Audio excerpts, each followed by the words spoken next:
মদের উৎপত্তির ইতিহাস বলেছিলাম এবং মদ পান করলে পরে যে উপকারগুলো হবে সেগুলোও আমি আপনাদের সামনে বলেছি। কোন সময় থেকে পৃথিবীর মানুষ মদের প্রতি আসক্ত হয়েছে সেই সময়টাও আপনাদের সামনে বিশ্লেষণ করেছি। সে আলোচনা থেকে কালকে যারা ছিলেন উনিরা নিশ্চয় কথা বুঝেছেন, আল্লাহ তাআলা মানুষের জন্য যে বিষয়টা, যে বিধানটা হারাম করেছেন, নিষেধ করেছেন, সেটি অত্যন্ত ক্ষতিকর, মানুষের জন্য ধ্বংসাত্মক একটা বিষয়। এটা যেই সমস্ত বান্দারা আল্লাহ রাব্বুল আলামিনের এই বিধানটা মানবে, দুনিয়াতে ওই সমস্ত বান্দারা সেই ক্ষতিগুলো থেকে তারা রেহাই পাবে, রক্ষা পাবে। আর যারা এগুলো মানবে না, তারা আখিরাতের শাস্তি নয় বরং দুনিয়াতেই এর মারাত্মক ক্ষতির সম্মুখীন হবে এবং মৃত্যুর পর এটার যে বিশাল গুনার কারণে বিশাল শাস্তি রয়েছে, সেই শাস্তির সম্মুখীন হবে। শাস্তিটা কি এটা আজকে বলবো না, কালকে জুমার সময় ইনশাআল্লাহ। এটা আজকে বলার সময় পাবো না, বিশাল আলোচনা। এই বিষয়গুলো বিক্ষিপ্তভাবে ছড়িয়ে ছিটিয়ে এক এক জায়গায় এক একভাবে এক একটা কথা বর্ণিত ছিল। আমি সবগুলো জমা করেছি একসাথে আপনাদের সুবিধার্থে, আপনাদের খেদমতে আরজ করব ইনশাআল্লাহ। সম্মানিত হাজিরিন, পঞ্চম নাম্বার পয়েন্ট যেটা আজকে বলবো সেটা হচ্ছে মদের যে ক্ষতিকর দিকগুলো। আল্লাহ তাআলা বলেছেন, কুল ফীহিমা ইসমুন কাবীরুন, এতে তোমাদের জন্য রয়েছে মারাত্মক ক্ষতি। এই ক্ষতি মানে গুনাহ। গুনাহ ক্ষতি না? যে গুনার কাজ করবে, গুনার কাজ করার কারণে তাকে কোথায় যেতে হবে?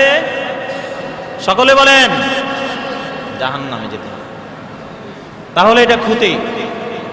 ক্ষতিটা শুধু জাহান্নামে যাওয়ার দ্বারা ক্ষতি নয়, বরং এই ক্ষতিটা হলো দুনিয়াতে মানব দেহের মারাত্মক ক্ষতির সম্মুখীন হবে মানব দেহ এবং মৃত্যুর পর জাহান্নামের শাস্তি পেয়ে আরো ভয়ঙ্কর ক্ষতির সম্মুখীন হবে।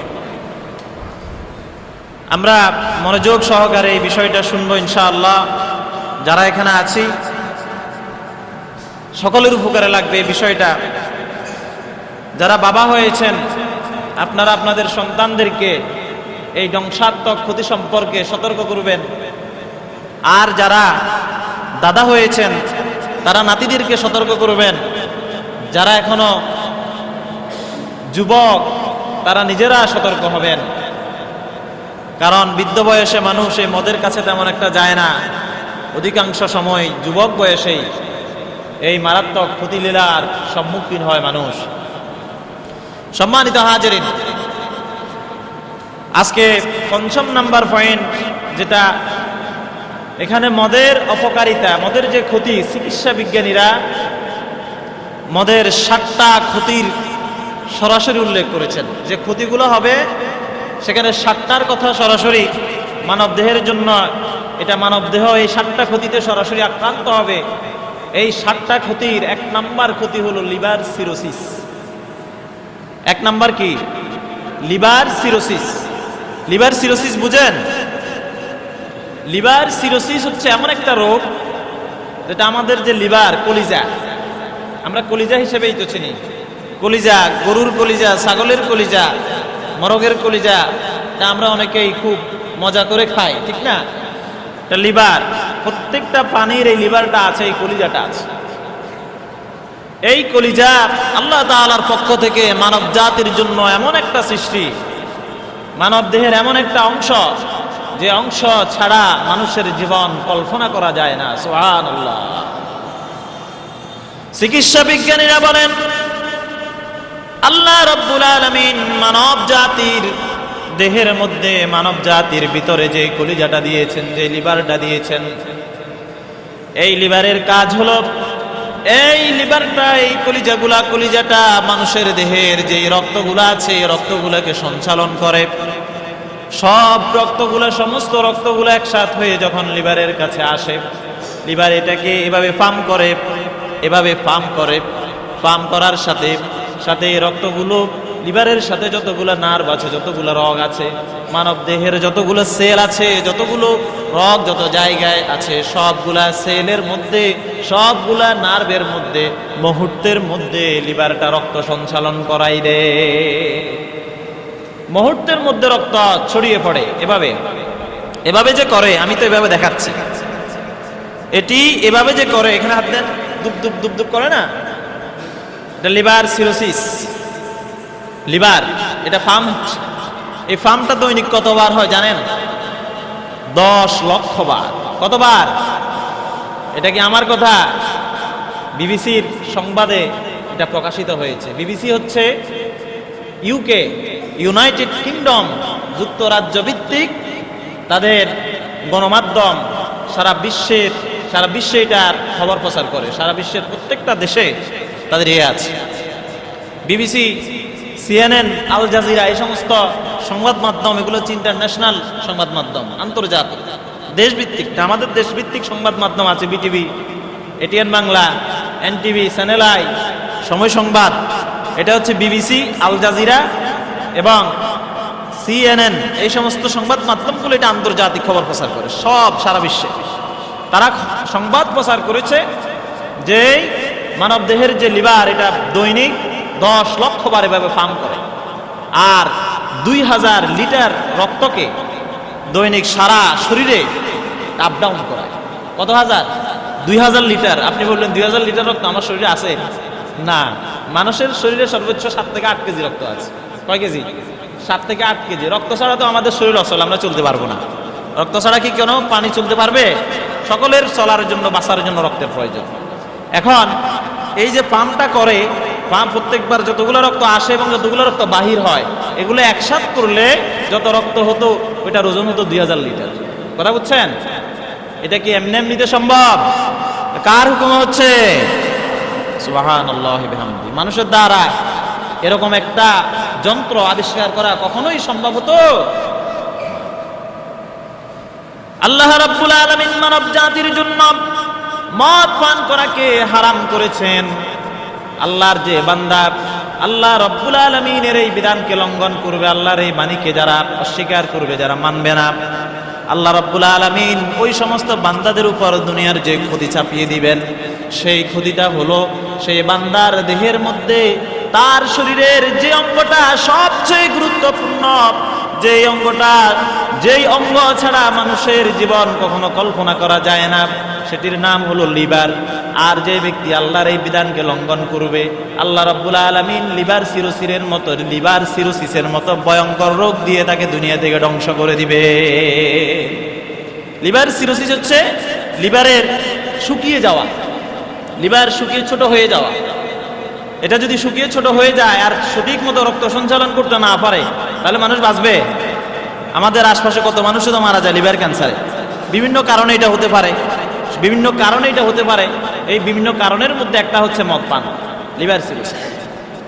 2 নাম্বার যে বিষয়টা, যেই সমস্যাটার সম্মুখীন মানুষ হবে, সেটা হলো মানুষের অন্ননালী চিনেন? অন্ননালী, মাথা, গলা, কলিজা এবং মলনালী তো চেনেন সকলেই। মলনালী, এই সমস্ত নালীগুলো ক্যান্সারে আক্রান্ত হওয়ার ঝুঁকি অনেকটা বেড়ে যায় যদি কেউ নিয়মিত মদ পান করে। নিয়মিত মদ পান করলে অন্ননালী, মাথা, এরপরে কি কলিজা এবং মলনালী, এই সমস্ত জায়গাতে ক্যান্সার হতে পারে। ক্যান্সার হওয়ার ঝুঁকি অত্যন্ত বেড়ে যায়। 3 নাম্বার যেটা, সেটা হলো হৃদক্রিয়া বা হৃদস্পন্দন। হাইপারটেনশন বুঝেন? হাইপারটেনশন হলো হাই প্রেশারের রোগী তো স্বাভাবিকভাবে থাকে। বিভিন্ন আল্লাহ তাআলা এবং তার রাসূল সাল্লাল্লাহু আলাইহি ওয়াসাল্লাম কর্তৃক যেই বিধানগুলো মানুষের জন্য দিয়েছেন, সেগুলো যদি সঠিকভাবে কেউ না মানে, তাহলে হাই প্রেশার আক্রান্ত হয়। আর এই হাই প্রেশার আক্রান্ত যে সমস্ত কারণে হয়, সেই সমস্ত কারণগুলোর মধ্যে একটা হলো মদ পান করা। যে ব্যক্তি নিয়মিত মদ পান করবে, সে হাই প্রেশার আক্রান্ত হবে, তার হৃদয় স্পন্দন এটা যে দৈনিক 10 লক্ষ বার পাম্প করে, এই 10 লক্ষ থেকে আস্তে আস্তে করে কমতে থাকবে, যার ফলে এক সময় এগুলো নষ্ট হয়ে যাওয়ার ঝুঁকি অনেকাংশে বেড়ে যায়। এই জন্য আল্লাহ তাআলার বিধান মানার ভিতরে শুধু কি আখিরাতের জন্য কল্যাণ নাকি দুনিয়ার জন্যও কল্যাণ? আপনি যদি বলেন এটা তো মুসলমানদের বিধান, আমি মুসলিম, আমার জন্য দিয়েছে, শুধু আমি মানব, হ্যাঁ শুধু আপনি মানবেন, ভালো কথা, তাহলে আপনি শান্তি পাবেন। কিন্তু এই বিধানটা মানুষের জন্য, এটা শুধু মুসলিমের জন্য না। মুসলিম মানে বিধায় মুসলিম শান্তি পায়। কালকে বলেছিলাম না যে তারা গবেষণা করেছিল, এই গবেষণা, তাদের যে গবেষণা হয়েছে সেই গবেষণার মধ্যে পৃথিবীতে সবচেয়ে বেশি মদ পান করে ডেনমার্কের মানুষ এবং সবচেয়ে কম মদ পান করে মুসলিম বিশ্বের মানুষ। মুসলিম বিশ্বের মানুষ কম মদ পান করার কারণ হলো তারা আল্লাহ তাআলাকে ভয় করে, তার বিধানকে মানে। আর ওই সমস্ত রাষ্ট্রের ইয়াহুদি এবং নাসারারা তারা আল্লাহর বিধানকে লঙ্ঘন করেছে, এটাকে রহিত করেছে, পরিবর্তন করেছে, যার কারণে তারা শান্তি পায় না, তারা দুনিয়াতে অশান্তিতে রয়েছে। 4 নাম্বার যে সমস্যায় মানুষ সমস্যার সম্মুখীন হতে হবে সেটা হলো অগ্নাশয়, মানুষের দেহের অগ্নাশয় এবং যকৃত, সেই লিভার এবং লিভারের পাশের একটা গোশতের টুকরা আছে যেটাকে বলা হয় অগ্নাশয়। এই অগ্নাশয় এবং যকৃতের পদা, এটা হলো আলসারের নাম তো আমরা শুনেছি, তাই না? আলসার মানে কি? আলসার মানে হলো ভিতরে ক্ষত হওয়া। এই অংশটা আস্তে আস্তে করে ক্ষত হয়ে যাবে, ক্ষত হতে হতে এক সময় আপনার এগুলার মারাত্মক আকারে ব্যথা শুরু হবে, যে ব্যথাটা আপনাকে মৃত্যু মুখে পতিত করবে। এটা হলো 4 নাম্বার রোগ। 5 নাম্বার যেটা, সেটা হলো হৃৎপিণ্ডের যে রক্ত সঞ্চালনের যে নালীগুলো আছে, এই নালীগুলোর মুখে কোলেস্টেরল বৃদ্ধি পাওয়ার কারণে মারাত্মকভাবে এখানে আস্তে আস্তে করে ব্লক পড়ে যাবে। ব্লক, এটা শুধু মদ পান করার কারণে নয়, আরো বিভিন্ন কারণ আছে, সেগুলো অন্য সময় বলবো। যেহেতু আজকে আমাদের মদের আলোচনা, আজকে মদেরটাই শুনে নেই। আস্তে আস্তে করে ব্লক পড়ে, যখন ব্লক পড়ে, এই যে নালী, এটা একটা যদি নালী ধরি আমরা, এটা একটা যদি নালী ধরি, আপনারা এদিকে খেয়াল করেন, এটা যদি একটা নালী ধরি আর আস্তে আস্তে করে যদি এটার পাশ থেকে আমি এভাবে আস্তে আস্তে করে 1 দিক 2 দিক 3 দিক করে এভাবে বন্ধ হয়ে যায়, নালীটা শুরু হয়ে যাবে না? আর যদি শুরু হয়, এখান দিয়ে যতগুলো রক্ত দৈনিক সঞ্চালন করতে পারতো ততগুলো রক্ত কি একসাথে সঞ্চালন করতে পারবে? তখন পাম্প করবে ঠিকই, আপনার হৃদয় স্পন্দন থেকে এটার জন্য পাম্প হবে ঠিকই, কিন্তু ওই যে পাম্প হওয়ার পর রক্তগুলো বাহির হবে, বাহির হয়ে যখন নালীতে কোলেস্টেরল বৃদ্ধি হয়ে এখানে হটটা শুরু হয়ে যাবে, শুরু হওয়ার কারণে আপনার আমার নালীটা শুরু হয়ে যাওয়ার কারণে এখান দিয়ে রক্ত সঞ্চালন কমে যাবে, যার ফলে এখানে ব্লক পড়ার সম্ভাবনা মারাত্মকভাবে বেড়ে যাবে। আর এই ব্লক সারানোর জন্য আপনাদেরকে জাতীয় হৃদরোগ, এরপর আরো কি কি বলে না, ওই সমস্ত ইনস্টিটিউট হসপিটালগুলোতে যেতে হবে, রিং বসাতে হবে, তারপর লক্ষ লক্ষ টাকা খরচ করতে হবে। তাও যদি সময় মতো যেতে পারেন, সময় মতো না যেতে পারলে ব্লক পড়ে আপনি মারাই যাবেন। এই জন্য এই ভয়ঙ্কর রোগ থেকে রক্ষা পেতে হলে আমাদেরকে মদ পান ছেড়ে দিতে হবে, মদ পান করা যাবে না। 5-6 নাম্বার যেটা, এটা হচ্ছে পক্ষাঘাত এবং সন্ন্যাস। পক্ষাঘাত এবং সন্ন্যাস হলো প্যারালাইসিসের 2টা প্রকার। প্যারালাইসিস রোগী আপনাদের এলাকায় কেউ আছে? এটা মুসলমানদের ভিতর অনেকটা কম পাওয়া যায়। প্যারালাইসিসের রোগী, মানুষের দেহে যখন প্যারালাইজড হয়ে যায় তখন একটা অঙ্গ, কারণ এই কথা বলেন, বাচ্চার কথা, এই তোমরা কথা বলো না, বাচ্চাদেরকে একটু নিয়ন্ত্রণ করেন। আমাদের এই কথাগুলো যারা বুঝবান তাদের জন্য এটা খুবই গুরুত্বপূর্ণ। বাচ্চারা হয়তো বুঝতেছেন, এই জন্য তারা কথা বলতেছে, আপনারা এদেরকে একটু নিয়ন্ত্রণ রাখেন। প্যারালাইজড যখন হয়ে যায়, কারো হাতে হয়, কারো পায়ে হয়, কারো এক অংশে হয়, কারো পুরো শরীর হয়ে যায়। প্যারালাইজডের কারণে সারা জীবন মানুষদেরকে বিছানায় শুয়ে শুয়ে কাতরাতে হয়।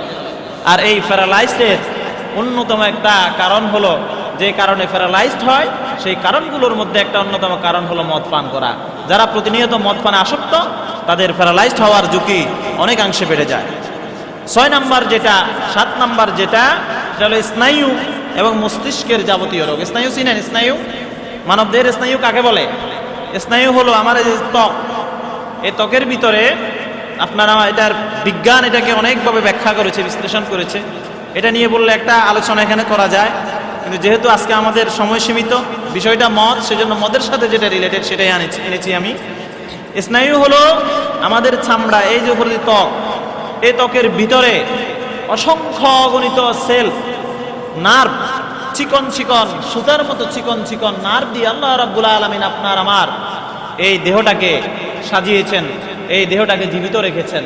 অসংখ্য সেল দিয়ে, অসংখ্য কোষ দিয়ে এই দেহটাকে আল্লাহ তাআলা সুন্দরভাবে সুস্থ রেখেছেন। আর স্নায়ু হলো সেই সেলগুলার, সেই নার্ভগুলার উপরের অংশ, অর্থাৎ ত্বকটা, যেটার দ্বারা আমাকে যদি কেউ স্পর্শ করে আমি বুঝি যে কেউ আমাকে স্পর্শ করেছে। এখানে গরম লাগলে বুঝি যে গরম লাগতেছে, ঠান্ডা হলে বুঝি যে ঠান্ডা লাগতেছে। এগুলো বুঝার যে মাধ্যম সেটা হলো স্নায়ু। এই স্নায়ুর শক্তিটা দিন দিন হ্রাস পেতে থাকে, লোপ পেতে থাকে, এটা দিন দিন ক্ষয় হতে থাকে, যার কারণে মানব দেহের অঙ্গ প্রত্যঙ্গগুলো বিকলাঙ্গ হতে থাকে, মানুষের শক্তি হ্রাস পায়, মানুষ ধীরে ধীরে মৃত্যুমুখে পতিত হয়। তাহলে কেউ যদি মদ পান করে তাকে কয়টা রোগের সম্মুখীন হতে হবে? 7টা ভয়াবহ রোগের সম্মুখীন হতে হবে। এছাড়াও আরো অসংখ্য অগণিত রোগ রয়েছে, যার কারণে চিকিৎসা বিজ্ঞানীরা বলেছেন মদ মানুষের শরীরের কখনো উপকার করতে পারে না, বরং মদ নিজেই হলো একটা ক্ষতি, নিজেই হলো একটা রোগ। আর চিকিৎসা বিজ্ঞানীরা আক্ষেপ করে বলেছেন এই রোগটাকে মানব জাতি সুন্দর সুন্দর বোতলে ভরে তাদের তাকের মধ্যে সাজিয়ে রাখে। বলুন নাউজুবিল্লাহ। এই কথাটা আমার না, এটা বিজ্ঞানীদের কথা। বিজ্ঞানীরা আক্ষেপ করে বলেছেন মদ নিজেই একটা রোগ, আর এই রোগকে মানব জাতি সুন্দর সুন্দর বোতলে ভরে তাকের মধ্যে সাজিয়ে রাখে। কথা বুঝছেন? এই যে কিছুদিন আগে আমাদের দেশের একজন সেলিব্রিটি ধরা পড়লো না পুলিশের হাতে, তার বাসাতে কি পাওয়া গেছে? অসংখ্য মদের বোতল। কথা কন না কেন? ভয় পাননি? কি পাওয়া গেছে? মদের বোতল। অসংখ্য মদের বোতল পাওয়া গেছে। সেটা নাই আমি আর না বললাম, আপনারা বুঝে নিয়েন। মানুষের এই সমস্ত ক্ষতির দিক বিবেচনা করে ইসলামে মহান আল্লাহ রাব্বুল আলামিন এই মদ পানকে নিষিদ্ধ করেছেন, মদ পানকে হারাম করেছেন। আপনি যদি মদ পান করেন তাহলে এই ক্ষতিগুলোর সম্মুখীন দুনিয়াতে হবেন, পরকালে আপনার জন্য ভয়ঙ্কর শাস্তি অপেক্ষা করতেছে। এরপরে 6 নাম্বার যে পয়েন্ট আমি আপনাদের সামনে আপনাদের খেদমতে আরজ করতে চাই সেটা হলো বিশ্বনবী জনাবি মুহাম্মদুর রাসূলুল্লাহ সাল্লাল্লাহু আলাইহি ওয়াসাল্লাম বলেছেন আল্লাহ রাব্বুল আলামিনের এই বিধান তিনি মানব জাতির উপর অবতীর্ণ করেছেন, মানুষের জন্য এই বিধানটা দিয়েছেন। আল্লাহ রাব্বুল আলামিনের যে বান্দারা আল্লাহ রাব্বুল আলামিনের এই বিধানটাকে দুনিয়াতে যারা লঙ্ঘন করবে, যারা লঙ্ঘন করবে, সেই লঙ্ঘনকৃত 7 শ্রেণীর 10 শ্রেণীর মানুষ সম্পর্কে বলা হয়েছে। যারা এই বিধানকে লঙ্ঘন করবে, এই বিধানের সাথে যারা জড়িত থাকবে, সেরকম 10 শ্রেণীর মানুষের উপর দুনিয়ার জমিনে আল্লাহ রাব্বুল আলামিন তার পক্ষ থেকে অভিশাপ বর্ষণ করেন। বলুন নাউজুবিল্লাহ। 10 শ্রেণীর মানুষের উপর মদ পান করার, মদের সাথে জড়িত এরকম 10 শ্রেণীর মানুষের উপর আল্লাহর অভিশাপ। আল্লাহর অভিশাপ। আল্লাহ যেখানে অভিশাপ দিবেন সেখানে রহমত পাওয়ার কোনো সম্ভাবনা থাকবে? যেখানে আল্লাহর অভিশাপ থাকবে সেখানে শান্তি কখনো আশা করা যায় না, শান্তি কখনো আশা করা যায় না। সেই অভিশাপকৃত কারা? যারা আল্লাহর অভিশপ্ত বান্দা। 10 শ্রেণীর সে বান্দা কারা? আপনারা মনোযোগ সহকারে শুনতে হবে এবং মিলিয়ে দেখতে হবে সেই অভিশপ্ত বান্দাদের মধ্যে আপনাদের আশপাশে অথবা আপনাদের মধ্য থেকে কেউ কোনো আছে কিনা। যদি থাকেন তাহলে আল্লাহর অভিশাপ থেকে বাঁচার জন্য আপনার ভিতর যে কোয়ালিটিটা, যে বৈশিষ্ট্যটা থাকবে সেটা আপনাকে মুছে ফেলে দিতে হবে। রাজি আছেন সকলে? আল্লাহ তাআলা কবুল করুক। সকলে বলি আমিন। 1 নাম্বার কারণ হলো অভিশপ্ত বান্দাদের মধ্যে 1 নাম্বার প্রথম শ্রেণীতে যেই বান্দা রয়েছে, আল্লাহর নবী বলেছেন আল্লাহ তাআলার সেই 10 জন অভিশপ্ত বান্দাদের মধ্যে প্রথম 1 নম্বরে যারা, তারা হলো যারা মদ তৈরি করে। যেই সমস্ত বান্দারা আল্লাহ রাব্বুল আলামিনের এই বিধানকে, আল্লাহর এই বাণীকে উপেক্ষা করে মানুষের ক্ষতির জন্য, মানুষের ধ্বংসের জন্য, যারা মদ তৈরিকে নিজেদের পেশা হিসেবে গ্রহণ করেছে, আল্লাহর নবী বলেছেন সেই সমস্ত বান্দারা সরাসরি আল্লাহর পক্ষ থেকে তারা দুনিয়াতে অভিশাপ প্রাপ্ত। বলুন নাউজুবিল্লাহ। তাহলে এক নম্বরকে যারা মদ তৈরি করে, এ তৈরির সাথে যতজন সম্পৃক্ত আছে, এক নাম্বার হলো যে কারিগর, এরপরে যাদের থেকে উপাদান ক্রয় করা হয়, যারা সেখানে কাজ করে, এই সমস্ত তৈরির সাথে যাদের সম্পৃক্ততা আছে তারা সকলেই আল্লাহর অভিশাপের অন্তর্ভুক্ত। দুই নম্বরে যাদের উপর আল্লাহর অভিশাপের কথা বলেছেন বিশ্বনবী, দুই নাম্বার দ্বিতীয় শ্রেণীর যে লোকগুলো, সেই লোকগুলো হলো যাদের জন্য কারিগররা, যাদের জন্য মদের বিক্রেতা, যাদের জন্য মদ তৈরি করেন, সেই যাদের জন্য মদ তৈরি করা হয়, যাদের জন্য মদ তৈরি করা হয়, তারা আল্লাহর নবী বলেছেন তারা আল্লাহ রাব্বুল আলামিনের পক্ষ থেকে অভিশপ্ত বান্দা। এক নাম্বার হলো যারা তৈরি করে, দুই নাম্বার হলো যাদের জন্য এই মদ তৈরি করা হয়। তিন নাম্বার যাদের কথা বলা হয়েছে, তিন নাম্বার অভিশপ্ত বান্দা হলো যারা মদ পান করে। মদ পান করে যারা, তিন নাম্বার অভিশপ্ত বান্দাদের তৃতীয় নাম্বার হলো তারা। চার নাম্বার যারা, তারা হলো যারা মদ বহন করে এক জায়গা থেকে অন্য জায়গায় নিয়ে যায়, মদ বহন করে। এখন এই যে মদ, তো আমি বলতেছি আপনাদের সামনে, শুধু মদ বলার কারণে আপনারা বুঝবেন যে বোতলে ভরে এক জাতীয় পানীয় যেগুলো খেলে পরে মানুষের নেশা হয়, সেটা হয়তো এক জায়গা থেকে অন্য জায়গায় নিয়ে যাওয়া হয়।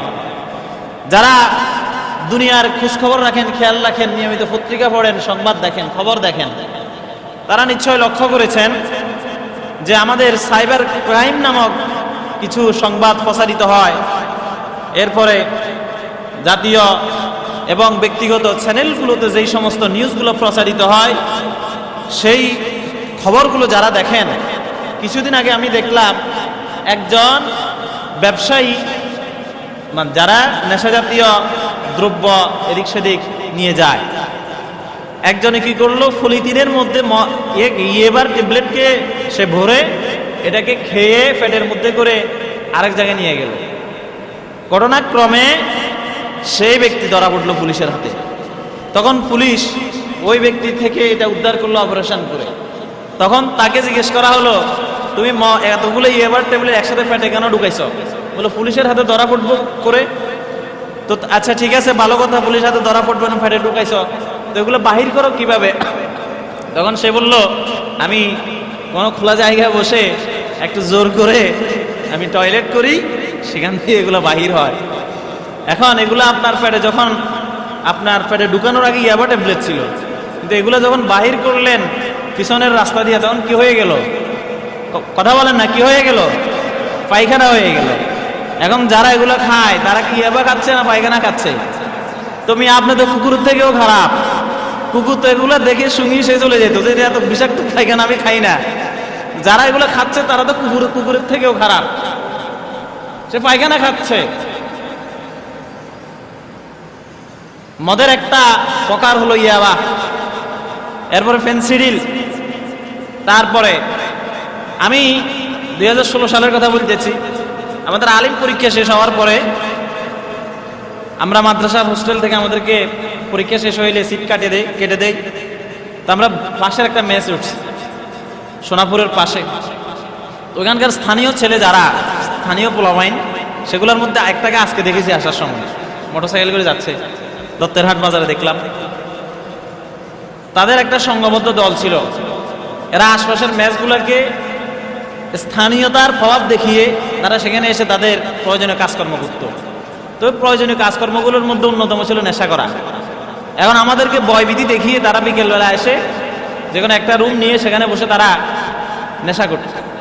তাদের নেশার ধরনটা আমি দেখলাম। একদিন আমি এখানে তাদের জিজ্ঞেস করছি যে এগুলো কি, একজনকে জিজ্ঞেস করছি নেশা করার আগে এতটুকু একটা বোতলে, মানে এতে আপনি এটাকে কি মলনের ইয়ে আছে না, লম্বা লম্বা যে মলন যেগুলোর মধ্যে রাখি এটাকে কি বলে?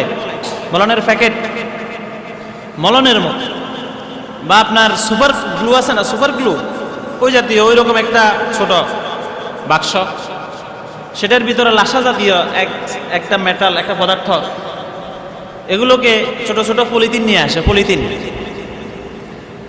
এই পলিথিনগুলোর মধ্যে এই পদার্থগুলোকে রাখার পরে দাঁড়িয়ে দাঁড়িয়ে দেখলাম আমি যে কিভাবে করে, এটাকে মুখের সাথে লাগায় এটাকে প্রচুর পরিমাণে টানার পর এরপরে দেখি যে খুব ক্লান্ত হয়ে যায়, আর মুখ দিয়ে মনে যা আসে তাই বলে। তা আমি বললাম, এই যে মলমগুলো, লাসাগুলো, এগুলো কিসের? বললো এগুলা মুসিরা মানুষের জুতা সেলাই, যে জুতা সেলাইতে যে লাসাগুলা ব্যবহার করে, এগুলো সে লাসা, এগুলো দিয়ে তারা কি করে? নেশা করে। কথা কন না, এগুলো দিয়ে কি করে? তাহলে নেশা যখন মানুষ করে, নেশার জন্য নামতে নামতে কোথায় নামে? পায়খানাও খায়। এরপর জুতা সেলাইয়ের যে লাসা, সেটা দিয়ে নেশা করে। এরপরে আমি অন্তত এই দুই তিনটার নাম জানি, বা এটাকে চিনি, দেখছি। ইয়াবা কখনো দেখিনি, টেলিভিশনে দেখছি লাল লাল ট্যাবলেটের মতো, সরাসরি কখনো দেখার সুযোগ হয় নাই। বিভিন্নভাবে মানুষ এই ইয়াবার সাথে, এই যে কম দামি লাসা, এটার সাথে, মদের সাথে, পানীয়ের সাথে মানুষ জড়িয়ে যাচ্ছে, নিজেকে ধ্বংসের মুখে পতিত করতেছে। বলতেছিলাম 3 নাম্বার যে শ্রেণী, 4 নাম্বার যারা মদ বহন করে, বহনের কাছ থেকে এতগুলো কথা আসছে। তাহলে এক জায়গা থেকে অন্য জায়গায় নিয়ে যায়। ঢাকা শহরে দেখবেন ফকির বেশে অনেকে মদের ব্যবসা করে। এই যে ইয়াবা, অন্যান্য যে ট্যাবলেটগুলা, মলমগুলো, এগুলার দ্বারা ফকিরেরা, বিশেষ করে মহিলারা, এগুলার আমরা এদিক সেদিক নিয়ে যায়, মানুষের কাছে পৌঁছায় দেয়। এই সমস্ত লোকদের উপর আল্লাহ রাব্বুল আলামিন অভিশাপ করেছেন, তাদের উপর আল্লাহ তাআলা বদদোয়া করেছেন, তাদের জন্য দুনিয়াতে তাদের জন্য ক্ষতি কামনা করা হয়েছে। আর ক্ষতিগুলো কি কি সেটা তো বলেছি। 5 নাম্বার, যাদের জন্য মদ নিয়ে আসা হয়, এই যে এত কষ্ট করে চুরি করে লুকিয়ে লুকিয়ে যে আপনি বহন করে আনছেন, আপনি তো আল্লাহর অভিশাপ প্রাপ্তদের অন্তর্ভুক্ত। যার জন্য এনেছে, যে আনিয়েছে, সেই ব্যক্তিও আল্লাহ রাব্বুল আলামিনের পক্ষ থেকে অভিশাপ প্রাপ্ত। সেই ব্যক্তিও আল্লাহর পক্ষ থেকে অভিশাপ প্রাপ্ত। আল্লাহর অভিশাপ যদি কারোর উপর পড়ে, তার দুনিয়া এবং আখিরাতে শান্তি পাওয়ার, বাঁচার কোনো সুযোগ আছে? নাই। 6 নাম্বার যাদের কথা বলা হয়েছে, যারা প্রকাশ্যভাবে মদের বিক্রেতা, প্রকাশ্যভাবে যারা প্রকাশ্য এবং অপ্রকাশ্যভাবে যারা দোকান খুলে মদ বিক্রি করে। আমাদের দেশে এখনো গণহারে প্রকাশ্যে হাট বাজারে অন্যান্য দোকানের মতো মদ বিক্রির দোকান তেমন একটা এখন নাই। আস্তে আস্তে এটা জারি হচ্ছে, চালু হচ্ছে। এটা কালকে বলবো, এই আইনটার কথা কালকে বলবো। কিন্তু ইউরোপ, আমেরিকা সহ অন্যান্য দেশগুলোতে, অমুসলিম দেশগুলোতে সরাসরি আমাদের দেশে সাধারণ পণ্যের দোকানের মতো মদও একটা পণ্য হিসাবে স্বাভাবিকভাবে বিক্রি হয়। মানুষ নিজেদের প্রয়োজন এগুলো কিনে নিয়ে যায়। তো সেখানে আমার এই যে কথাগুলো এই ক্যামেরার মাধ্যমে ইউটিউবে ঢুকবে, সেখান থেকে অসংখ্য মানুষ দেখবে। যেই সমস্ত ভাইয়েরা দেখবেন, তাদের উদ্দেশ্যে বলতেছি, ইউরোপ, আমেরিকা সহ বিজাতিদের দেশসমূহে যেই সমস্ত মুসলিম ভাইয়েরা আছেন, আপনারা অনেক সময় নিজেদের উপর নিজেদেরকে মাজুর মনে করে একটু বেশি ইনকাম করার জন্য ওই সমস্ত রাষ্ট্রগুলোতে আপনারা কি করেন? বেশি লাভ করার জন্য মদের দোকান খুলে বসেন। গত 5 দিন আগে আমার এক বন্ধু, তিনি আমেরিকা থেকে ফোন দিয়েছেন, সেখানে গাড়ি চালায়। তো এখন নতুনভাবে একটা দোকান দিছে। আমি জিজ্ঞেস করলাম কি দোকান? বলল সিগারেটের দোকান, সিগারেট বিক্রির দোকান। আমি বলছি যে পর্যন্ত উঠছ, যদি পারো এটাও করিও না, আর এটার উপরে উঠার দরকার নাই। এর উপরে উঠো, তাহলে টাকা ইনকাম করবা ঠিকই, আল্লাহর পক্ষ থেকে অভিশাপ প্রাপ্ত হবে। এই টাকার মধ্যে বরকত থাকবে না, দুনিয়া এবং আখিরাত। পাড়া প্রতিবেশীর জন্য ফাটাইছে, বিভিন্ন জায়গায় দান খয়রাত করতেছে, হারাম টাকা। এই টাকা যারা ব্যবহার করবে, সেই ব্যবহারকারীর উপর আল্লাহ রাব্বুল আলামিন আসমান থেকে তাদের উপর অভিশাপ বর্ষণ করেন। বলুন নাউজুবিল্লাহ। টাকা যদি কেউ দেয়, হাদিয়া যদি আপনাকে কেউ দেয়, খোঁজখবর নেবেন যে টাকা কিসের। আপনি যদি তার সম্পর্কে জানেন, খোঁজখবর নিয়ে আবার বিরক্ত করার দরকার নাই। যদি সন্দেহ লাগে, সন্দেহাতীত মনে হয়, তাহলে জিজ্ঞেস করে নেবেন যে টাকা কিসের, ইনকাম কিসের। 8 নাম্বার, যারা মদের যে অনুষ্ঠানগুলো হয় বিভিন্ন জায়গাতে, গ্রাম অঞ্চলে, জেলা পর্যায়ে, উপজেলা পর্যায়ে এখন এটা ব্যাপকভাবে প্রচারিত হয় নাই, ব্যাপকভাবে এখনো চালু হয় নাই। শহরে, ঢাকাতে, চট্টগ্রামে এবং বিভিন্ন জায়গায়, বড় বড় শহরে, বিদেশে আপনার মদের বড় বড় বার, প্রকাশ্যভাবে বার আছে। আমাদের ঢাকাতে মদের বার আছে না? আপনারা জানেন এটা? মদের বার আছে যে আপনারা জানেন? অনেকেই জানে না, অনেকেই জানে মদের বার আছে। এই বারগুলো অত্যন্ত উন্নত মানের হোটেল, যেটাকে আমরা বলি। আমাদের মাইজদি শহরে বর্তমানে যতগুলো রেস্টুরেন্ট, হোটেল আছে, আমি যতগুলোতে গেছি বর্তমান দেখলাম সবগুলো থেকে উন্নত মান হয়েছে মেহেরান ডাইন নামে একটা, আমি যেখানে থাকি সামনে দিয়ে। ওই দিন আমার 2 বন্ধু এসেছিল, বসলাম, সামান্য খাবার খাইছি, খিচুড়ি। 3 জনে খেয়ে, খিচুড়ি খেয়ে বাহির হলাম, বিল আসলে 800 টাকা। আর এই খিচুড়ি ঘরে যদি পাক করা হয়তো 3 জনের জন্য এতটুকু, বা আধা পট চাইলের বা 1 পট চাইলের, তাহলে সর্বোচ্চ এটার দাম পড়তো 50 টাকা। আর এটা মেহেরান ডাইনের দোতলায় ওঠার কারণে এটার দাম পড়েছে কত? 800 টাকা। তো এই যে সেখানে আমি শুধু খাইতে বসি নাই, আমি সব লক্ষ্য করছি, দেখছি, খেয়াল করছি কি কি আছে, কারা কাজ করতেছে, তাদের পরিবেশন কেমন, তাদের ডেকোরেশন থেকে শুরু করে সব কিছু লক্ষ্য করছি।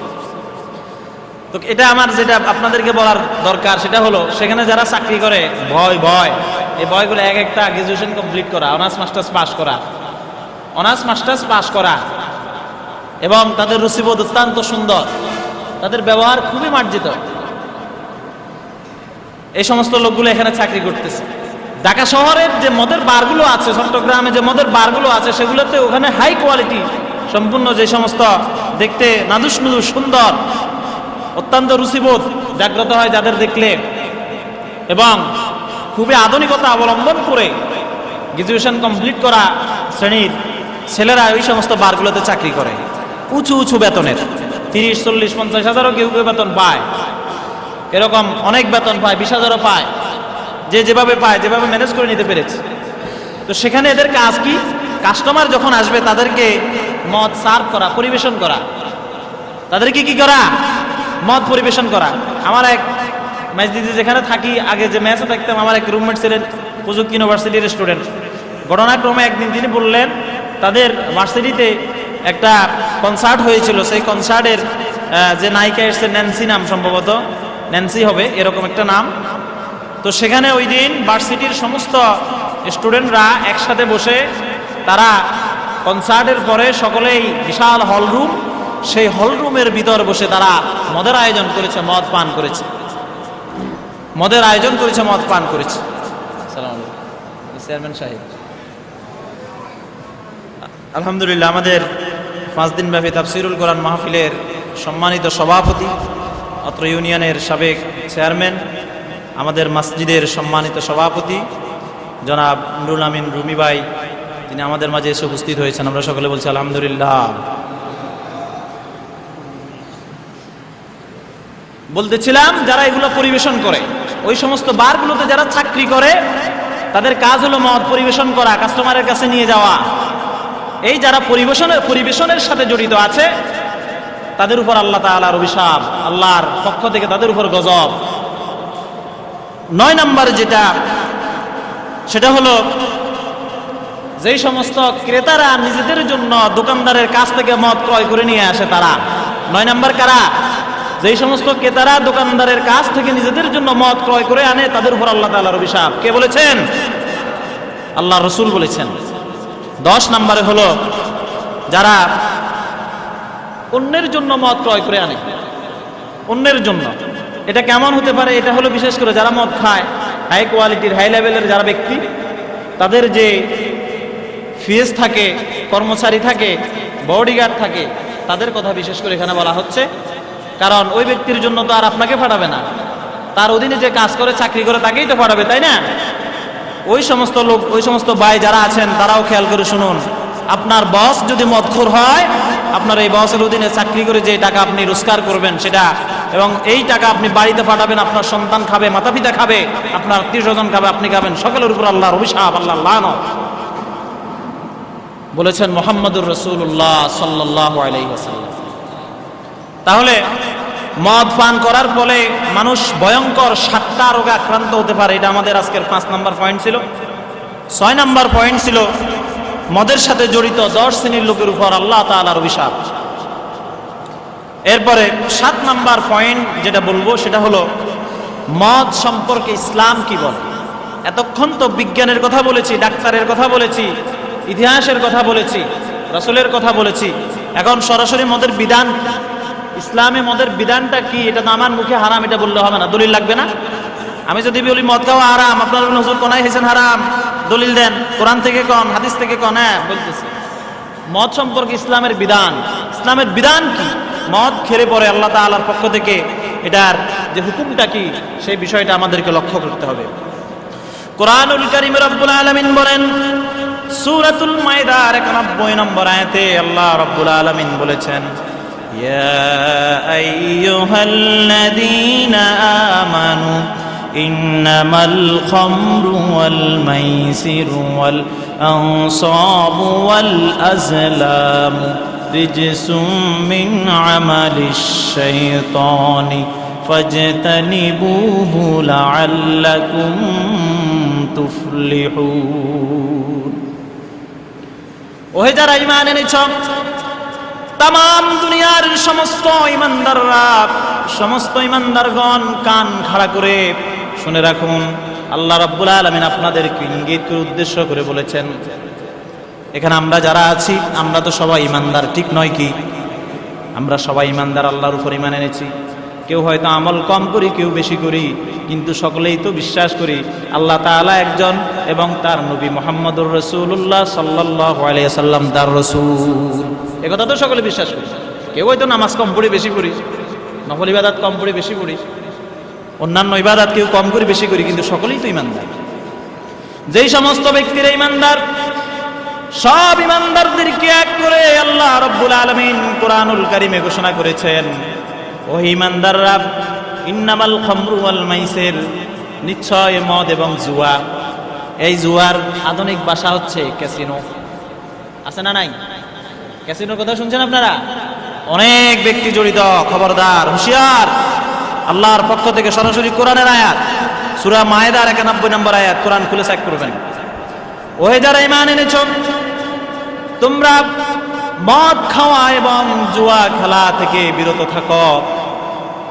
আর যারা আমি আল্লাহকে আল্লাহ বলে স্বীকার করেছ, খবরদার, আমি আল্লাহ ছাড়া কোন মূর্তির সামনে, কোন দেবতার সামনে, কোন গাছের সামনে, মাছের সামনে, কোন ব্যক্তির সামনে, আজকাল ব্যক্তির সামনে সেজদা দেওয়া হয় কিনা? জোরে বলতে হবে, হয় কিনা? ব্যক্তির সামনে শুধু সেজদা দেয় না, শুধু যে সেজদা দিলে সেটাকে শিরক বলে তা নয়, বরং এমন কিছু সামুছা সমাজে রয়েছে যারা কিছু কিছু ব্যক্তিকে নিজেদের খোদা মনে করে বসে, নিজেদের রিজিকদাতা মনে করে বসে, নিজেদের অন্নদাতা মনে করে বসে, যারা কিছু কিছু ব্যক্তিকে নিজেদের রাহবার মনে করে বসে, পরিচালক ভেবে বসে, যারা কিছু কিছু ব্যক্তিদের ইশারা ছাড়া উঠে না, বসে না। যেখানে আল্লাহ বলেছেন আল্লাহর কথা ভ্রুক্ষেপ করে না, তার সেই অনুসরিত, তার ফলো, তিনি যাকে ফলো করেন সেই ব্যক্তি কি বলেছে সেই কথায় যারা উঠে বসে, এই সমস্ত ব্যক্তিদেরকে উদ্দেশ্য করে রব্বুল আলামিন বলেন, ওহে যারা ঈমান এনেছ, তোমাদের সকলকে বলতেছি, মদ এবং জুয়া আর মূর্তি এবং ওই সমস্ত তীরগুলো, স্বর্ণির্ণায়ক তীরগুলো, এই সমস্ত পাপ কাজগুলো, এগুলো শয়তান কর্তৃক, রিজসুন মিন আমালিশ শাইতান, শয়তান কর্তৃক উদ্ভাবিত নোংরা কাজ। এই শয়তান কর্তৃক উদ্ভাবিত নোংরা কাজ থেকে ফাজতানিবু, তোমরা বিরত থাকো।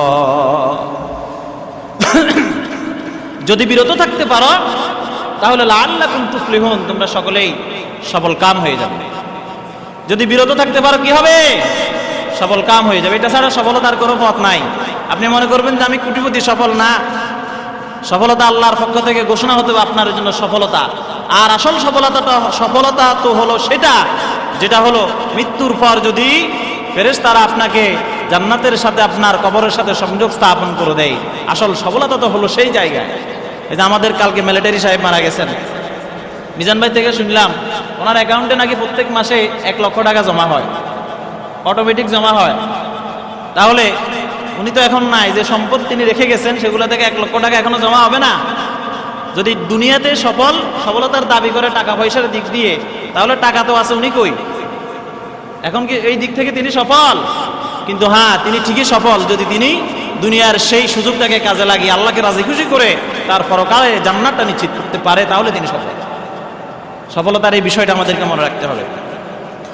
রব্বুল আলামিন বলেন, আল্লাহর নবী বিশ্ব নবী জনাবি মুহাম্মদুর রাসূলুল্লাহ সাল্লাল্লাহু আলাইহি ওয়াসাল্লাম বলেছেন, আন আয়েশা রাদিয়াল্লাহু তাআলা আনহা قالت قال رسول الله صلى الله عليه سمعت رسول الله صلى الله عليه وسلم يقول سمعت رسول الله صلى الله عليه وسلم يقول كل مسكر حرام وما أسكر منه। আল্লাহর নবী বিশ্ব নবী হযরত মুহাম্মদুর রাসূলুল্লাহ সাল্লাল্লাহু আলাইহি ওয়াসাল্লাম বলেন, আমার উম্মতেরা, তোমাদের জন্য ওই সমস্ত পানীয়, ওই সমস্ত বিষয়বস্তু তোমাদের জন্য হারাম করা হয়েছে, যেই সমস্ত পানীয়গুলোর মধ্যে, যেই সমস্ত বস্তুগুলোর মধ্যে নেশা উৎপন্ন হয়, যেটা খেলে তোমাদের নেশা হবে, যেটা থেকে নেশা উৎপন্ন হয়, সেই নেশাকৃত প্রত্যেকটা পানীয়, প্রত্যেকটা বস্তু তোমাদের জন্য হারাম। কুল্লু মুস্কিরিন হারামুন ওয়া মা আসকারা মিনহু, প্রত্যেক নেশাকৃত বস্তু তোমাদের জন্য হারাম, এবং যেটা নেশা উৎপন্ন করে সেটাও হারাম। আল্লাহ রাব্বুল আলামিন বলেন, বিশ্বনবী জনাবি মুহাম্মদুর রাসূলুল্লাহ সাল্লাল্লাহু আলাইহি ওয়াসাল্লাম বলেছেন, আন উমর ইবনুল খাত্তাব রাদিয়াল্লাহু তাআলা আনহু قال قال رسول الله صلى الله عليه وسلم من كان يؤمن بالله واليوم الآخر فلا يقعدن على مائدة يدار عليها الخمر। আল্লাহর নবী বিশ্ব নবী জনাবি মুহাম্মদুর রাসূলুল্লাহ সাল্লাল্লাহু আলাইহি ওয়াসাল্লাম বলেন, যেই মায়েদায়, যে দস্তরখানে, যেই টেবিলে, যেই জায়গায় মদ পরিবেশন করা হয়, যারা আল্লাহ এবং পরকালের উপর ঈমান এনেছ, মান কানা ইউমিনু বিল্লাহি ওয়াল ইয়াউমিল আখির, যারা আল্লাহকে এক আল্লাহ বলে বিশ্বাস করেছ, যারা মৃত্যুর পরে পুনরায় জীবিত হওয়ার প্রতি ঈমান এনেছ, মৃত্যুর পর তুমি আবার পুনরায় জীবিত হবে, এই বিষয়ে যারা ঈমান এনেছ, তোমাদের সকলকে বলতেছি, যেই সমস্ত দস্তরখানে, যেই টেবিলে মদ পরিবেশন করা হয়, খবরদার আমার উম্মত সেই টেবিলের দ্বারে কাছেও তোমরা যাবে না। কার ঘোষণা? আল্লাহর নবীর ঘোষণা। আল্লাহ রাব্বুল আলামিন বলেন, ইয়াসআলুনাকা আনিল খামরি ওয়াল মাইসির কুল ফীহিমা ইসমুন কাবীরুন ওয়া মানাফিউ লিন-নাস ওয়া ইসমুহুমা আকবারু মিন নাফিহিমা। নবী, আপনাকে প্রশ্ন করা হবে মদ এবং জুয়া সম্পর্কে, আপনাকে প্রশ্ন করা হবে, আপনি বলুন এই মদ এবং জুয়া তোমাদের জন্য মারাত্মক ক্ষতি, তোমাদের জন্য মারাত্মক গুনাহ, তবে এটার সামান্য উপকার রয়েছে, সেই উপকারের পরিমাণটা ক্ষতির থেকে অনেক অনেক কম। এটা হলো ইসলামী মতের বিধান। আরো অনেক হাদিস আছে, কোরআনুল কারীমের আরো কিছু আয়াত আছে, এতটুকু আপনাদের বলা প্রয়োজন মনে করছি, এই কারণে এই চারটা নিয়ে আসছি। 8 নাম্বার পয়েন্ট যেটা বলবো সেটা হচ্ছে, মানবতার ধর্ম ইসলাম কি শুধু মদকে হারাম করেছে? আপনারা এই যুক্তি দিলে চলবে, পৃথিবীতে তো কি শুধু মুসলিম বাস করে? পৃথিবীতে 750-800 কোটি মানুষ, সবাই কি মুসলিম? অন্যান্য ধর্মাবলম্বী আছে না? আছে। সারা পৃথিবীতে জনসংখ্যার দিক দিয়ে খ্রিস্টানদের সংখ্যা হচ্ছে সবচেয়ে বেশি, এরপরে হচ্ছে বৌদ্ধ, তারপরে হচ্ছে মুসলিম। প্রায় 200 কোটির উপরে মানুষ খ্রিস্টান। খ্রিস্ট ধর্মটা আল্লাহর পক্ষ থেকে এসেছে, এটা আসমানি গ্রন্থ, আসমানি ধর্ম ছিল। তাদের যে কিতাব ইনজিল, সেটা আসমানি কিতাব ছিল, এবং তাদের যে নবী ছিলেন তিনি হলেন হযরত ঈসা আলাইহিস সালাম। সূরা ফাতিহার মধ্যে আমরা প্রত্যেকদিন পড়ি, গায়রিল মাগদুবি আলাইহিম ওয়ালাদ-দাল্লিন। আল্লাহ, আপনি ওই সমস্ত লোকদের পথ, ওই সমস্ত লোকদের আদর্শ আমাদেরকে দিয়েন না যারা আপনার পক্ষ থেকে গজব প্রাপ্ত হয়েছে, যারা গোমরাহ হয়েছে, সৎ পথ বিচ্যুত হয়েছে। আল্লাহর পক্ষ থেকে গজব প্রাপ্ত যারা হয়েছে, গায়রিল মাগদুব, মাগদুবের ব্যাখ্যায় তাফসীরে জালালাইন এই কথাটার ব্যাখ্যা করেছে ইহুদি, এবং ওয়ালাদ-দাল্লিন যারা গুমরা হয়েছে, পথভ্রষ্ট হয়েছে, এর ব্যাখ্যায় তাফসিরে জালালাইন বলেছেন যারা হচ্ছে খ্রিস্টান, অর্থাৎ তারা পথভ্রষ্ট হয়েছে। পথভ্রষ্ট কেমনে হলো?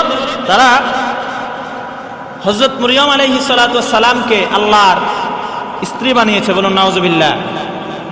আর হযরত ঈসা আলাইহিস সালাতু ওয়াস সালামকে আল্লাহর পুত্র বানিয়েছে, বলুন নাউজুবিল্লাহ। এবং তাদের যে কিতাব আল্লাহ তাআলা দিয়েছেন ইনজিল শরীফ, সেই ইনজিলের ভিতরে যেই বাণীগুলো দিয়েছেন, যে আইনগুলো দিয়েছেন, সেখানে যে আইনটা তাদের পক্ষে যায় না, অর্থাৎ যেটার উপর আমল করা তাদের জন্য কষ্টকর। যেমন বলেছেন মদ খেও না, এটা হারাম, ওইটা কেটে দিয়েছে লাল কলম দিয়ে। কালকে আমাদের প্রধান মুফাসসির হযরত মাওলানা ওমর ফারুক সাহেব বলছিলেন না যে আপনি যদি আমার কথা না মানেন, কোরআনের কথা না মানেন, তাহলে কাটিয়ে দেন। আপনার সাহস কতটুকু আছে, কাটিয়ে দেন। আপনি যেহেতু মানেন না, মানবেন না, তো কাটিয়ে দেন। কাটিয়ে দিয়ে বলেন না এটা তো কোরআনে নাই, এখানে অন্য কিছু আছে, অন্য কিছু লিখে দেন। এখন আমরা মুসলমানরা এটা করতে পারবো না। আমরা কেন পারবো না? সেটা তো যে গায়ে জোর বা আমরা বানাই বলতেছি এটা এমন না, বরং আল্লাহ তাআলাই বলেছেন। কোরআনুল কারীম বলছে ইন্না নাহনু নাযালনায যিকরা ওয়া ইন্না লাহু লাহাফিযুন। এই কোরআনকে আমি বানিয়েছি, এই কোরআনকে আমি নাজিল করেছি, আর এই কোরআনের রক্ষণাবেক্ষণের দায়িত্ব আমি আল্লাহ নিজ হাতে নিয়েছি। আপনি কেমনে করবেন তাহলে? আপনি পাল্টাতে পারবেন? যে কত বড় শক্তিশালী আপনি, কত বড় ক্ষমতাধর হবেন, খবরদার, আল্লাহর উপর আপনার কোনো ক্ষমতা নাই, আল্লাহর বিধানের উপর আপনার কোনো, সেখানে আপনার কোনো পাওয়ার নেই, আপনার আধিপত্য নেই। কারণ হচ্ছে আপনি পাল্টাবেন ঠিকই। একবার ব্রিটিশরা পরিকল্পনা নিয়েছিল ভারতীয় উপমহাদেশ থেকে সমস্ত কোরআনগুলোকে শেষ করে দিতে, মুসলমানদের এই গ্রন্থকে বাজেয়াপ্ত করে দিতে। কিন্তু পরবর্তীতে তাদের যে ছর ছিল, গুপ্তচর ছিল, তাদের যে পরামর্শক যারা ছিল, তারা পরামর্শ দিয়েছে, ব্রিটিশ সরকারকে পরামর্শ দিয়েছে যে মুসলমানদের ঘর থেকে, সব জায়গা থেকে, মসজিদ থেকে, মাদ্রাসা থেকে সবগুলো কোরআনকে একসাথ করে হয়তো জ্বালিয়ে ফেলবেন, পুড়িয়ে ফেলবেন। কিন্তু মুসলমান বাচ্চারা ডুলে 2 বছর 3 বছরে যে কোরআন শরীফকে তাদের সিনাতে ঢুকিয়েছে, সেখান থেকে আপনারা কোরআনকে কিভাবে বাহির করবে? আল্লাহ এটাকে কোরআনে সংরক্ষণ করার ব্যবস্থা করে দিয়েছে। আলহামদুলিল্লাহ, কোরআনকে অন্তরে সংরক্ষণের ব্যবস্থা করে দিয়েছে। সুতরাং পরিবর্তনের সুযোগ নাই, কাটে দিবেন যে সেই সুযোগ নাই। তারা কেটে দিয়েছিল তাদের বাণী, তারা পরিবর্তন করেছিল তাদের বাণী। তো সেখানে বাইবেলের যে নীতি বাক্যের মূল গ্রন্থের 20-1 নম্বর শ্লোক যেটা, সেখানে বলা হয়েছে মদ একটি প্রতারক। তাদের বর্তমান যেটা আছে বাইবেল, ইনজিল, তো তারা পুরো পরিবর্তন করে ফেলেছে। ইনজিলে আর নাই এগুলা। মূল আল্লাহর পক্ষ থেকে যে ইনজিল নাজিল হয়েছিল, সেই ইনজিল কিতাব এখন আর দুনিয়াতে নাই, সম্পূর্ণ পরিবর্তিত হয়ে গেছে এটা। বর্তমান খ্রিস্টানদের যে পাদ্রীরা, খ্রিস্টানদের তীর্থস্থান হচ্ছে রোম, ইতালির একটা ছোট জায়গা, 8 বর্গ কিলোমিটার একটা এলাকা, যেটাকে তারা স্বাধীনতা দিয়েছে। পৃথিবীর সবচেয়ে জায়গা রোমের ভ্যাটিকান সিটি। এই ভ্যাটিকান সিটির সেখানে প্রধান হচ্ছে পপ, তাদের পপ ফ্রান্সিস। বর্তমান যে প্রধান পপ সারা পৃথিবীতে খ্রিস্টানদের নেতৃত্ব দেয়, পপ ফ্রান্সিস। সেই পপ সহ তাদের যে যত পপ আছে, যত ফাদার আছে, যত পাদ্রী আছে, সবাই বর্তমান না, আগের ওয়ালারা, এরা একসাথে সংঘবদ্ধভাবে তাদের এই বাইবেলের বিভিন্ন পরিবর্তন করে, আল্লাহর কিতাবকে সম্পূর্ণ পরিবর্তন করে। আচ্ছা ঠিক আছে, আপনাদের সকলের রুজু আছে? যাদের রুজু নাই, পিছনের দিক থেকে আস্তে আস্তে আপনারা রুজু করতে পারেন। আমাদের 8টা বাজে জামাত হবে, আমরা তো আর 5-7 মিনিটের ভিতর শেষ দিচ্ছি। তাদের এই খ্রিস্টান পাদ্রীরা বসে তাদের বাইবেলের যে কথাগুলো নিজেরা আমল করতে কষ্ট হয়, সামনে থেকে না পিছন থেকে যাই আমল করতে কষ্ট হয়, এগুলোকে তারা আস্তে আস্তে পরিবর্তন করে ফেলেছে। পরিবর্তন করে সেখানে আল্লাহর কথা সম্পূর্ণ পরিবর্তন করে, এখানে আর কিছু নাই। কিন্তু যে পরিবর্তিত বাইবেল, সেই পরিবর্তিত বাইবেলেও এই মদের বিরুদ্ধে বলা হয়েছে। সেখানে বলা হয়েছে নীতিবাক্যের 20-1 নম্বর শ্লোকে বলা হয়েছে মদ একটা প্রতারক। মদ কি? একটা প্রতারক। যে খাবে, যে মদ পান করবে, সে প্রতারণার শিকার হবে। এরপরে বলা হয়েছে কঠিন পানীয়, যেটা মানুষের জন্য সহজ নয়, এই পানীয় পান করে মানুষ নিজেদেরকে কন্ট্রোলে রাখতে পারবে না, নিয়ন্ত্রণে রাখতে পারবে না। তারপরে বলেছেন কুৎসিত কাজের উৎসাহবাহক। কুৎসিত কাজের উৎসাহবাহক।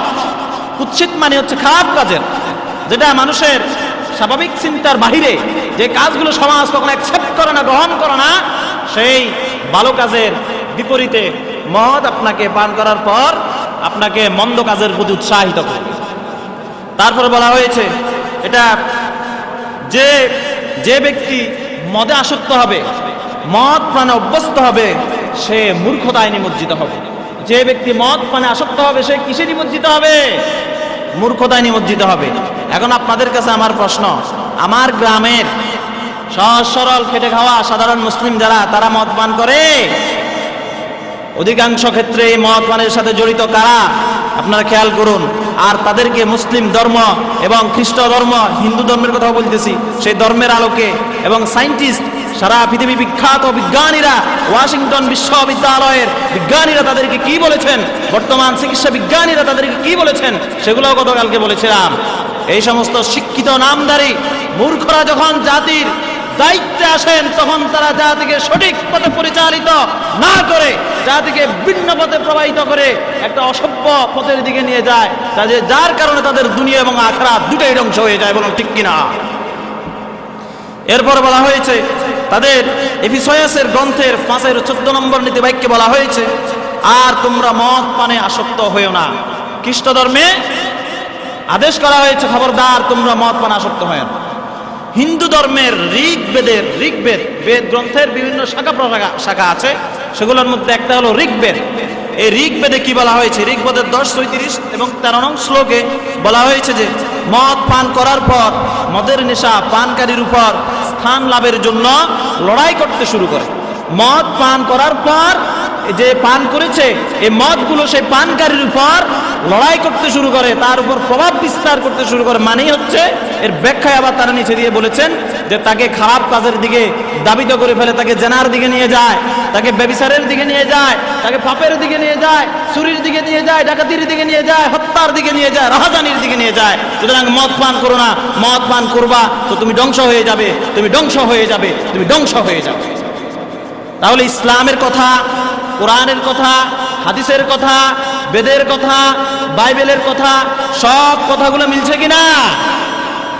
দুনিয়ার সর্বসাফল্যে সমস্ত ধর্মগ্রন্থের আলোকে এবং আল্লাহ তাআলা কর্তৃক নির্ধারিত যে মানুষের বিধান, সেই বিধানের আলোকে সারা দুনিয়ার সব চিকিৎসা বিজ্ঞানী একমত পোষণ করেছে, মদ জাতীয় পানীয় মানুষের জন্য কখনো উপকারী পণ্য হতে পারে না, বরং এটা মানবদের জন্য ভয়ঙ্কর ক্ষতিকর। যে ব্যক্তি মদের দিকে নিমজ্জিত হবে সে দুনিয়াতে ধ্বংস হবে। আল্লাহ রাসূল বলেছেন